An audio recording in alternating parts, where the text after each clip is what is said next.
إن تنصروا الله ينصركم ويثبت أقدامكم.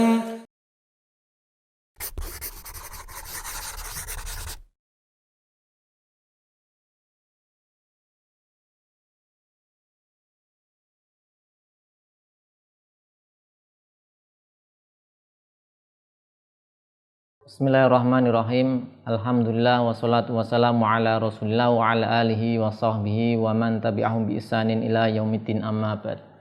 Pemirsa YBTEDU rahimani wa rahimakumullah, berjumpa kembali dalam pembelajaran nahwu kitab Alfiyah Ibnu Malik. Ya, kita masih di pembahasan mubtada' khobar di bait ke-131. Ini berkaitan dengan khobar ya. Apakah nanti khobar ini di sini boleh tidak kemudian dimajukan ya, boleh dimajukan atau tidak, boleh didahulukan dari mubtada atau tidak. Yang di pertemuan sebelumnya sudah kita sampaikan ada yang boleh, yaitu khobar itu diakhirkan, boleh dimajukan ya. Ada pula yaitu kategori yang wajib diakhirkan, tidak boleh didahulukan. Ada pula yang ketiga kategori wajib didahulukan, tidak boleh diakhirkan, wajib didahulukan. Nah, di bait 129, 130 dan 131 ini menyebutkan yaitu khobar yang wajib diakhirkan, artinya khobarnya harus diakhirkan. Di pertemuan sebelumnya sudah kita sebutkan, yaitu di sini sebutkan ada 5 tempat. Ya, ada 5 tempat. Yang pertama kita murojaah sebentar, yaitu masing-masing dari mubtada dan khobar adalah ma'rifah, ya, atau nakirah yang bisa ya, yang bisa dijadikan mubtada ya, yang bisa dijadikan mubtada. Nah, contohnya kemudian bisa dijadikan mubtada dan tidak ada yang menjelaskan bahwasanya ini mubtadanya mana, khobarnya mana. Sama-sama ma'rifah, contohnya zaitun akhuka. Nah, ini tidak boleh dibalik akhuka zaitun. Ini sama-sama ma'rifah, tidak ada indikator yang menunjukkan mana yang mubtada, mana yang khobar. Itu tempat pertama atau ya, keadaan pertama di mana khobar harus diakhirkan, ya, harus mengikuti yaitu ketentuan asal khobar diakhirkan. Kemudian yang kedua yaitu an yakunal khobar fi'lan rafi'an li dhamiril mubtada mustatiron. Contoh zaitun qoma. Keadaan kedua adalah khobarnya berupa fi'il ya, dan dia merofakkan domirnya mubtada, yaitu domir mustatir. Jadi khobarnya berupa fi'il, dia merofakkan yaitu domir mustatir yang kembali kepada mubtada. Contohnya zaitun qoma, ya, nggak boleh dibalik qoma zaitun. Zaitun qoma, itu qoma di situ ada apa? Di qoma fi'il, merofakkan fa'ilnya berupa isim domir ya, domir mustatir kembali ke mubtada ke zaid. Maka susunan kalimat zaitun qoma tidak boleh kita balik menjadi qoma zaitun. Kemudian yang ketiga, jika khobarnya mahsur dengan innama ya. Yang ketiga, khobarnya mahsur dengan innama. Ya, di bait saya disebutkan auqusidas ti'maluhu munhasira, yaitu khobarnya mahsur dengan innama. Contohnya innama zaitun qaimun, zaid hanya berdiri, sehingga zaid enggak duduk, enggak berbaring. Tidak boleh kita balik innama qaimun zaitun, enggak boleh. Nah, ini 3 keadaan yang sudah kita pelajari ya di pertemuan sebelumnya, 3 keadaan di mana khobar harus diakhirkan. Kemudian keadaan yang keempat dan yang kelima ya, ini ada di bait syair, yaitu bait ke-131. Al-Musannif Ibnu Malik rahimahullah mengatakan au kana au kana musnadan lidzi lam ibtida au lazimi sadri kaman limunjida.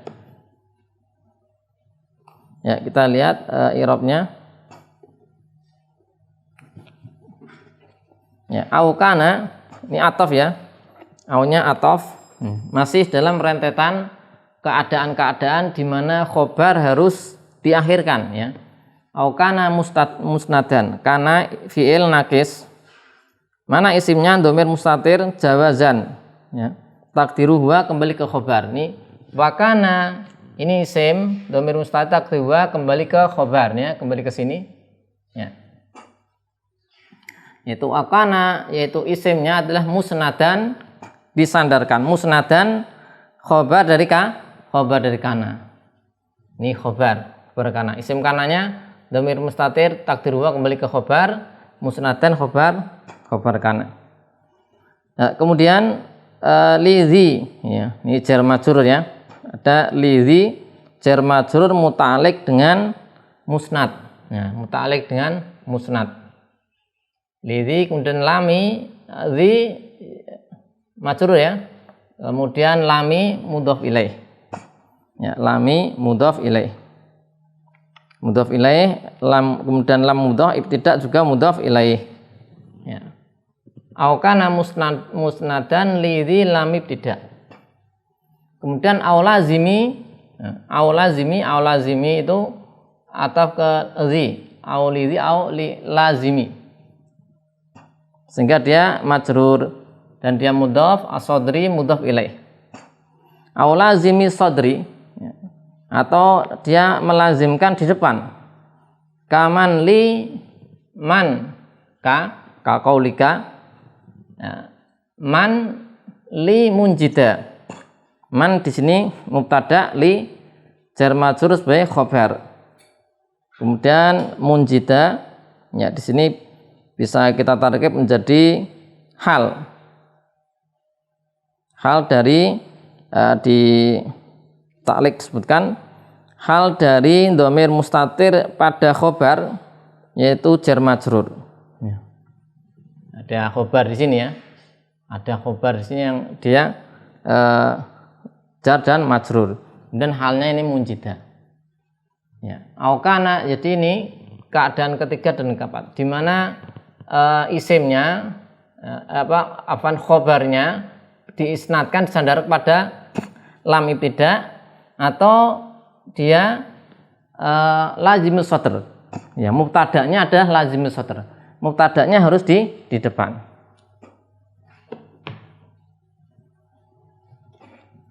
Ini keadaan yang keempat.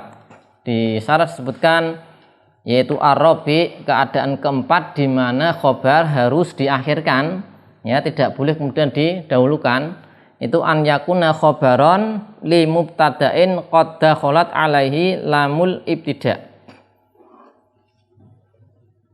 Ini keadaan yang keempat ya. Ar-rabi ya. Yang keempat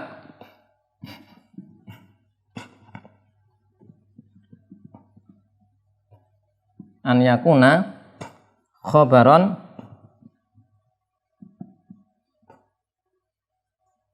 li mubtada'in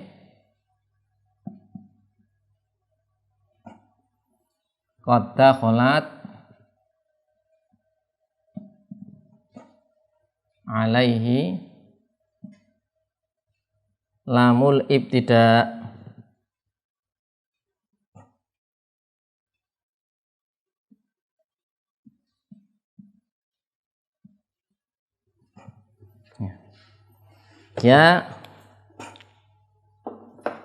Dia menjadi khobar ya, khobar untuk mubtada yang dimasuki lamul ibtida. Contoh ya, contohnya la zaitun qaimun.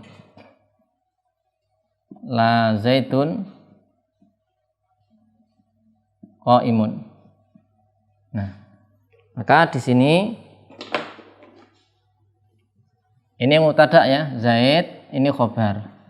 Tidak boleh dibalik qaimun la zaitun, tidak boleh.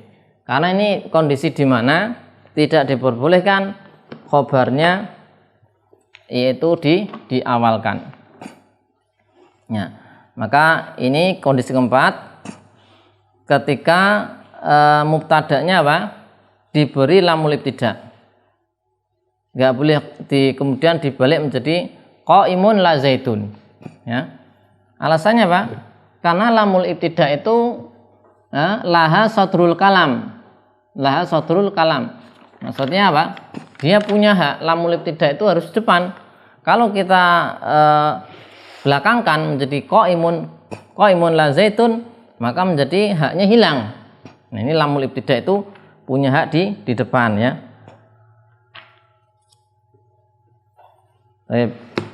Ini disebutkan tadi adalah mubtada'nya diberi lamul ibtida' sehingga tidak boleh khobarnya didahulukan.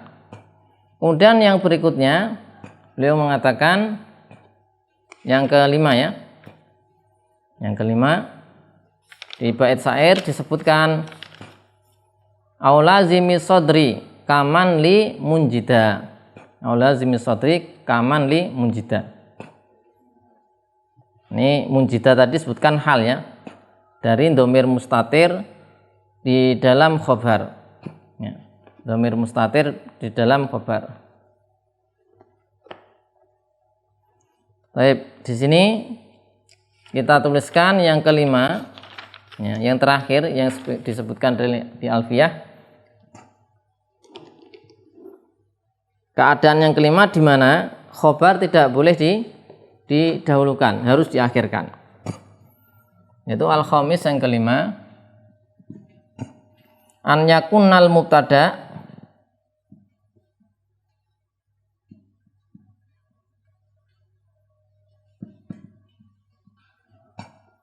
lahu sadrul kalam. Lahu sadrul kalam. Seperti isim istifham. Ya, ini kebanyakan isim istifham ya. Contohnya asmaul istifham.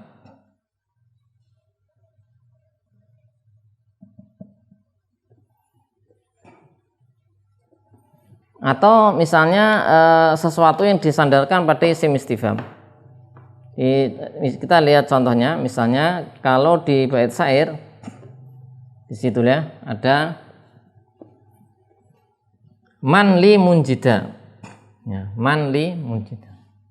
Man siapa ya? Man li munjida.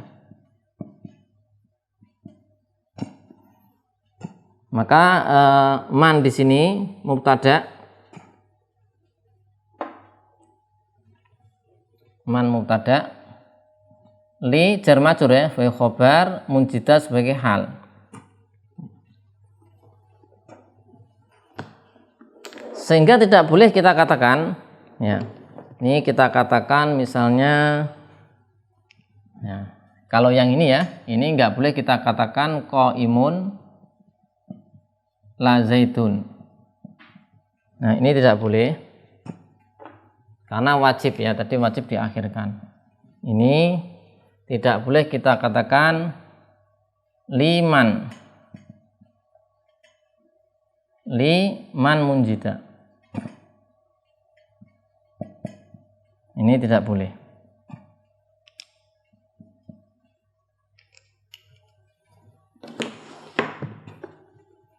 Ya, para ulama menyebutkan biasanya yang menjadi sodrul kalam itu yang punya hak di depan adalah apa? Isim istifham. Jadi kalau mubtada'nya punya hak di depan, maka tidak boleh kemudian khobarnya didahulukan. Contoh tadi atau contoh yang lain bisa kita tuliskan misalnya man zaitun gitu misalnya. Man zaitun. Nah. Man zaitun, maka mannya sebagai mubtada. Ini isim istifhamnya. Zaitun khobar. Tidak boleh kita balik zaitun man. siapa Zaidun itu. Nah, kalau kita balik menjadi Zaidun man. Nah, ini enggak boleh. Alasannya apa? Alasannya man itu isim istifham harus berada di depan. Kalau bahasa Indonesia kan siapa Zaid itu. Nah, kalau kita balik Zaid itu siapa? Ini bahasa Arab nggak boleh. Tapi kalau bahasa Indonesia mungkin masih bisa nerima Zaidun itu siapa. Tapi kalau bahasa Arab tidak bisa. Jadi ada aturannya seperti itu. Jadi dibalik tidak bisa. Atau contoh yang lain misalnya aina rajul. Nah, misalnya aina rajul, maka tidak boleh dibalik ar-rajulu aina. Ya. Kemudian misalnya lagi dicontohkan man fil baiti. Ya. Contoh misalnya man fil bait. Man fil bait. Nah, ini kalau kita balik,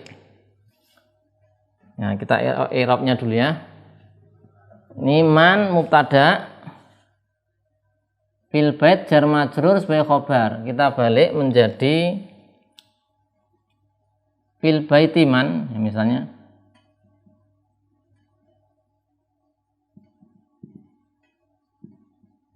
Ini tidak boleh. Ya, karena apa? Karena khobar mubtadanya berupa isim istifham, dia harus di depan, nggak boleh dibelakangkan. Sehingga karena mubtadanya itu harus sesuatu yang punya hak di depan, maka otomatis mubtada dia harus di depan, khobar di belakang. Sehingga tidak boleh khobarnya kita ajukan. Fil baiti man, di dalam rumah siapa? Ada siapa? Itu dalam bahasa Arabnya nggak boleh ya. Kalau bahasa Indonesia mungkin mas bisa kita terima, paham, tapi di dalam bahasa Arab itu tidak diperbolehkan. Ya, demikian ini keadaan yang keempat dan kelima, di mana yaitu khobar harus diakhirkan, tidak boleh didepankan. Di dalam bait Alfiya Ibnu Malik disebutkan ada 5 keadaan, yaitu pada bait 129 dari famnahu hinna yastamil juz'an. Ya, juz'ani urfan wa nukron adimai bayani sampai bait ke 131. Ini sudah selesai tentang khobar yang harus diakhirkan. Dan selanjutnya akan kita bahas tentang wajibnya mendahulukan khobar. Ya, wajibnya mendahulukan khobar. Jadi pembahasan masalah posisi mubtada khobar kan terbagi menjadi 3 ya. Ya, khobar itu terbagi menjadi 3 dari sisi boleh di depan atau di belakangnya. Yang pertama apa? Yaitu keadaan pertama boleh di depan, boleh di belakang, bebas. Ya. Contohnya zaitun fil masjid, boleh dibalik fil masjid zaitun. Ini salah contoh ya. Sudah kita bahas di pertemuan sebelumnya. Kondisi kedua atau kategori kedua, khobar harus berada di akhir, tidak boleh dikedepankan, ya, harus diakhirkan, harus sesuai dengan kondisi normal, mubtada di depan, khobar di belakang. Ini ada beberapa keadaan di Alfiya Ibnu Malik disebutkan ada 5 keadaan, sudah kita bahas dari bait 129 sampai 131. Nanti di bait selanjutnya akan dibahas keadaan di mana khobar malah harus dikedepankan. Ini ada nanti keadaan di mana demikian. Akan kita bahas di pertemuan berikutnya. Wassalamualaikum warahmatullahi wabarakatuh. Alhamdulillahirabbil alamin.